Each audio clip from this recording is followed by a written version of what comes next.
The question is an increase in investment of fixed assets is likely to lead to a dash.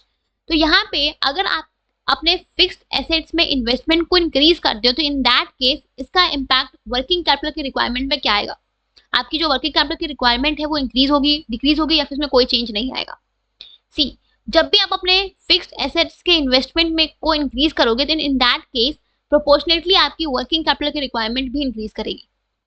सी, एक example लेते हैं। Let's say कि पहले आपके पास 3 machineries थी, ठीक है, पहले आपके पास 3 मशीनरीज थी और जिसके लिए आपको से 100 यूनिट्स ऑफ रॉ मटेरियल्स लगते थे, ठीक है। अब आपने सपोज कि आपने इस फिक्स्ड एसेट्स में इन्वेस्टमेंट को इंक्रीज कर दिया, आपने 2 और मशीनरी परचेज कर ली, आपने 2 और मशीनरी परचेज कर ली। तो इन दैट केस जब आपने अपने इस फिक्स्ड एसेट्स में इन्वेस्टमेंट को इंक्रीज किया, अब आपके पास हो गई टोटल 5 मशीनरी, राइट।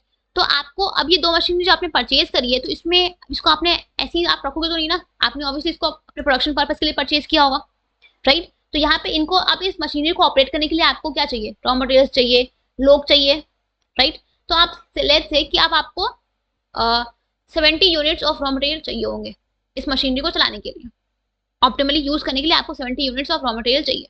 तो इन दैट केस जो आपकी वर्किंग कैपिटल की रिक्वायरमेंट है वो पर कितनी होगी? 170 यूनिट्स होगी टोटल में। तो आपने जब अपने इन्वेस्टमेंट को इंक्रीज किया, जब आपने अपने मशीनरी को 3 से 5 किया, नम बढ़ाया, तो इन दैट केस जो आपकी वर्किंग कैपिटल की रिक्वायरमेंट है वो भी इंक्रीज होगी। अब आप एडिशनल लेबर को हायर करोगे इस मशीनरी को ऑपरेट करने के लिए, उनको एडिशनल सैलरीज दोगे, वेजेस दोगे उनको, क्योंकि वो काम कर रहे हैं।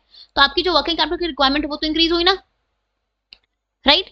तो यहाँ पे क्वेश्चन यही पूछ रहा है कि अगर आप अपने फिक्स्ड एसेट्स में इन्वेस्टमेंट को इंक्रीज करते हो, ठीक है, तो इन दैट केस जो आपकी वर्किंग कैपिटल की रिक्वायरमेंट है वो भी आपकी इंक्रीज करेगी proportionately, ठीक है।